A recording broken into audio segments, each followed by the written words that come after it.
Apa ni? Mainan ni belum ambil MC. MC? Mainan ni sakit ke? Nak kena ada MC? Kau ingat MC tu untuk sakit je ke? Mainan ni pun perlu ada MC lah. MC untuk mainan Korang tengok je lah video ni sampai habis. Selamat pagi, Cik. Kami daripada Kementerian Perdagangan. Hari ini kami nak buat pemeriksaan berkenaan dengan penandaan standard mainan kanak-kanak. Minta bantuan Cik lah untuk kami buat pemeriksaan. Macam contoh kan, macam mainan ni ada MC, betul. MC ni wajib ada dekat setiap mainan yang dijual lah.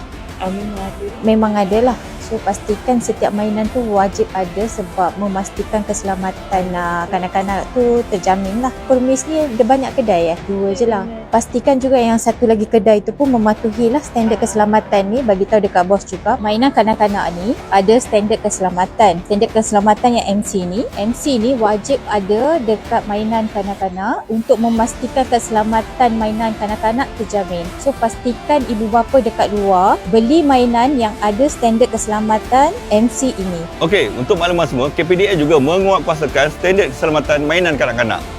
Untuk adik-adik, pastikan ada MC baru beli. Yang mana belum follow, sila follow kami untuk video yang seterusnya. Assalamualaikum.